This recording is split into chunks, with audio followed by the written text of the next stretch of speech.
friends, welcome back. We are starting another DIY room makeover in our 1960s fixer-upper. This is one of the bedrooms in the home. It will eventually be our daughter Madeline's bedroom, but we have a big construction process. We'll get into that later. That's going to be happening and affecting this room a lot, so we haven't moved her in here yet. She doesn't sleep in here. You can see there's all kinds of things that are just grimy and old in this. The floors, there's carpet tape like welded to these wood floors. They used area rugs that I guess they wanted to be really secure, so we have to figure out a way to remove all of that.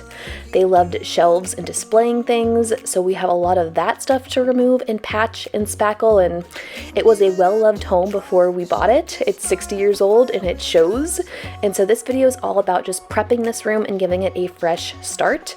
We're using this space right now as a guest room. I'm expecting a baby very soon. This video, all these clips are very, very old, like 3 or 4 months old now, so I am much more pregnant now than I am in these clips. But we're gonna have family coming to stay with us and visit us and help us and all of that good stuff, so we need a place for them to stay. So before this room becomes our daughter Madeline's room and the whole construction thing happens, we're using it as a guest room. So we don't need this room to be fancy right now. I can't wait to decorate it for a little girl. It's gonna be so much fun when we get to that point in the renovation process. But for right now, we're just giving it a clean, fresh slate. Taking all of the shelves down, patching all the holes, and just trying to make it feel like a new room, not a 60-year-old room. So going around, taking the shelves down, lots of spackle is going to be used in this project, and we'll eventually get to the floors, which was the biggest nightmare in this room, actually. But I'm moving on.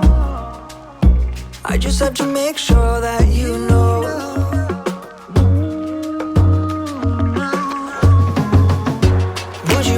For me, if I'm flying straight into the sun, blinded by the light I'm chasing, that has happened before. And maybe you don't know for sure, but you can start. I'm using a little 3-in-1 spackle tool that has the little palette knife, the spackle, and a sander all in one combined, and it has been a great tool for me to use up until I got to this room. You'll see me swap out for just like a tub of spackle because we ended up using so much and patching so many different things. We had torn drywall in here, along with all of the holes left behind from screws and anchors. So I still highly recommend this little 3-in-1 combo. It's just like super, super convenient to just keep on hand and use around the house for little touch-ups. But in a room like this where there was lots of things to be touching up, I would have gone through at least like 2 or 3 tubes of this, which is not the best value.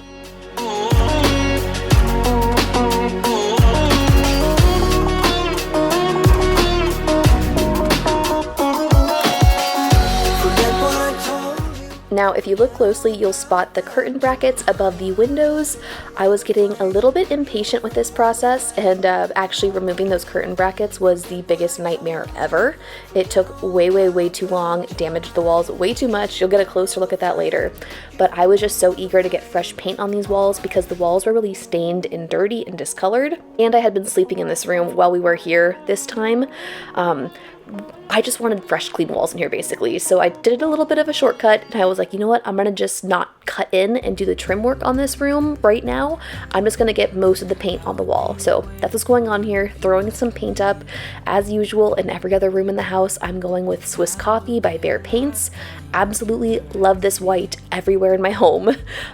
Hopefully we'll add in some color and dimension and like style and personality to this house in the future when we get to more room makeovers. Like, I'm not gonna just leave my daughter with a plain white room. Nothing wrong with that, but just not my style.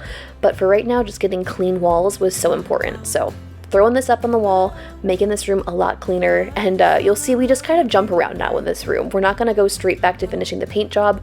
We're going to move on to the floors after this, but where we end up in this room is a whole lot better than where we started, so just follow along for the journey. Hold you for forever.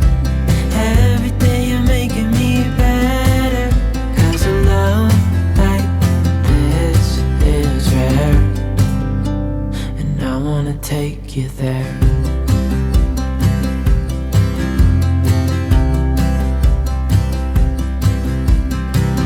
Give it all away to do it all again. Make our love a story that would never end. The carpet tape in this room was another nightmare. It's these like tiny little projects of like spending a full day patching the walls or spending a whole weekend Googling the best way to remove this carpet tape. Like these tiny little things that you don't really notice in the room when it's completed are what eat up the most time, and these things were like welded into the ground. They were very old. It was so hard to remove them. We had tried peeling them and picking at them for days, and so Google, trusty Google, told us to use a heat gun or a blow dryer in our case, and we were able to do that to remove the bulk of the tape. You could see Maddie's foot got stuck a little bit. It did leave behind a lot of adhesive, so that's going to be the next thing we're addressing. But to at least lift up the tape and get that off the floor, we have to do heat gun, a lot of patience, scraping, a lot of sticky goo everywhere, but thankfully the hair dryer trick worked for this floor. Love somebody, I just wanna love you. If I'm gonna love somebody, I just wanna love you. If I'm gonna love somebody, I just wanna love you. Oh,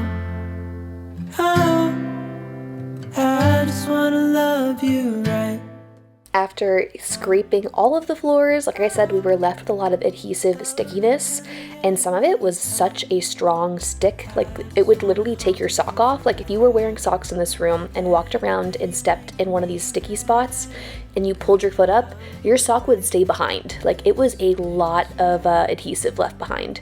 So we had tried some other methods of like Goo Gone and things like that, and we went to Home Depot and we're gonna just buy, what was it gonna be? It was gonna be like a super strong, what's it called? Super glue. It was a super glue remover, and we knew that it was going to be terrible for these wood floors, but we were just desperate to get this gunk off, or at least the majority of it. One day in the future, we will be refinishing, sanding, staining, like all of that. The floors will be redone eventually, not anytime soon though, so like we just wanted to get the gunk off so you could walk on it without your sock literally falling off. Long story short, I'm off track. But we were in Lowe's about to buy like a super glue remover, and one of the employees was like, "Stop, what are you doing? Please let me help you." And he recommended this big jug of adhesive remover. This worked like a charm on almost all of the stickiness. The only thing that happened is that it does lift the stain of the wood. So if that's something that you're trying to avoid, definitely not recommend that product for that, because it literally stripped the wood down bare. We didn't mind because, like I said, we will be refinishing these floors, but food for thought. Moving on, here were the ravaged holes left behind from my entire day or two spent removing the brackets from these curtains. They had been painted over, they had been welded on there. Everything in here is just stuck to this house, so it's very hard to just start fresh. Gonna be spackling these holes, which was honestly, I probably should have used some like drywall tape or some other reinforcement over the hole this large. You could see how much I struggled with that. But moving on to spackling these so I can finally finish the paint job. You also will probably notice me getting progressively more and more pregnant. Don't play me, 'cause you're pushing me away. Don't say to me that we'll talk another day, 'cause my phone won't be ringing anyway. That's how you roll, yeah. With the windows all patched up, it was time to go in and finally cut in. Another fun fact behind the scenes of this video, I grabbed the wrong little pail of paint.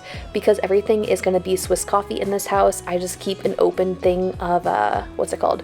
Flat paint, and an open one of eggshell, which is what I'm using as the trim color, and I swapped these two. So for the first half of this room, I can't tell because the paint's wet when I'm applying it, but I'm applying the wrong finish of paint that I have to go back and fix later on in the video. So, fun fact. We need what to do. Yeah, I got you, I got you, I got you. What I do is try to give you more than words. When I say I quit, it's only 'cause it hurts. We got places we can go to figure out what we've done, what we need to do. Yeah, I got you, I got you, I got you.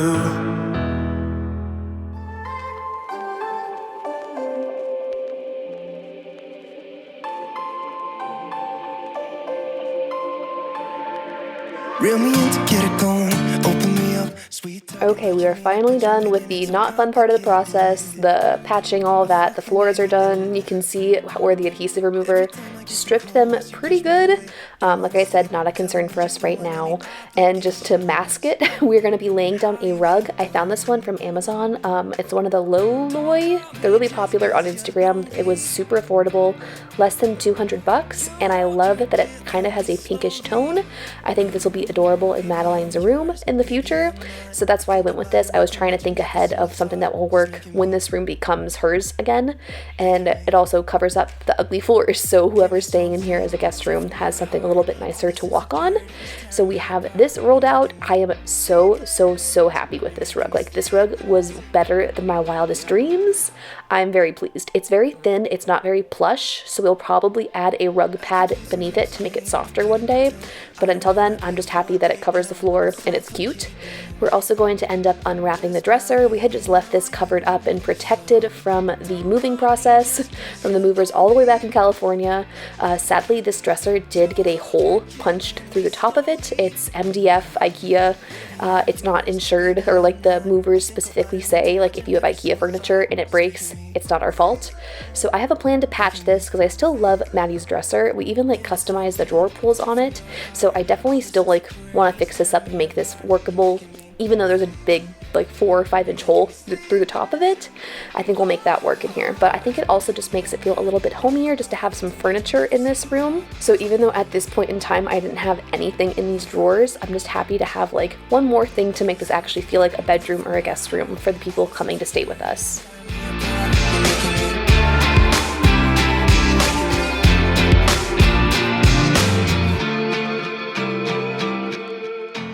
The next thing on our list of bare bones necessities for a guest room is a little bit of privacy. This window looks straight out to our street, right at the front of our house, and so we knew that anybody staying here would probably love the option to close their curtains at night. So we're gonna have Christian throw up our go-to IKEA curtain rods and brackets. These are my favorite of all time. We brought all of them over from our California house. I hang them as close to the ceiling as I can, and one of my favorite things to do to make it look super luxurious, but it's still super affordable, like this is IKEA, like these little brackets are like $2 or $3 each. Each curtain rod is like less than $10, but I like to do a double curtain rod. So this like big thick curtain rod will hold like the main curtain you see, and it's actually a blackout curtain from Target that I love. And then we do a second curtain rod behind it that has more of a light filtering gauzy curtain that's from IKEA. This curtain's also like $15. It's for like the set of 2. So it's super affordable way, and it looks really high end to have the layers. And it's also nice because you can, during the day, say you want some privacy, like you don't want anyone to just straight up look into this room, you can close the light filtering ones without like totally darkening the room. But if you want some more privacy and darkness, the front ones are blackout curtains and help make the room super dark. So that's my favorite way to do curtains. You'll see that all over our home. I've been acting strange for a while, but I want you close, ooh, closer than before. Now we do have a full bed frame, headboard, like the whole setup. We have one of those in the basement, but like I mentioned earlier, this room is not a permanent guest room. The guest room will eventually be down in our basement, so we didn't want to bring all of that up, assemble it, and just deal with the hassle of all of that just to say we have the headboard. So we cut a few corners in here, and we just brought up the box spring and mattress. We haven't had any complaints by our guests yet, and we're hoping, like, really fingers crossed, hoping that Madeline's going to be in this room anyway by the end of this year. So it's kind of moot point. Like, yeah, it looks a little bit junky. It's not like the nicest way to decorate a room, but we're cutting corners where we feel like we need to, and just not bringing up all of that stuff and building a whole nother bed just to disassemble it in a few weeks was definitely worth it in our book. Also, not the greatest lighting here, but this was finally the night my mom was coming to visit, so I was rushing to finish this room. I was throwing some fresh sheets on the bed. I was making sure it was picked up and cleaned, all of the good things to turn this into an actual livable room. Yes, I know this is very bare bones, like there is no decor in this room. Well, I guess the rug is kind of decor, but we're not even gonna get like proper bedding out. I'm gonna do sheets and a big quilted blanket, a bunch of pillows. Like, Just something to make our guests feel welcome and cozy and comfortable and clean. That's the biggest improvement in this room, is that it feels clean now, thankfully. But stay tuned if you're looking for more design-focused things. I am itching and dying to get in here and turn this into Maddie's future room, to think of wallpaper or wall treatments or bedding and all kinds of fun furniture for her and mirrors and like decor. I am so excited to get to that part of the process, but I've learned the hard way since we've been in this house that it just takes a lot longer than you anticipate. It all takes time.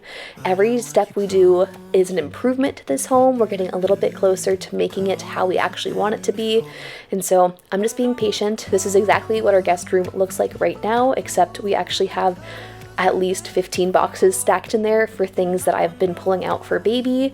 Like I said, we're expecting another baby very soon, so this room has become our catch-all of baby things. But thank you guys for watching this video and hanging out. I hope you enjoyed it. I hope you learned something or got motivated or are ready to see the next room makeover that comes out.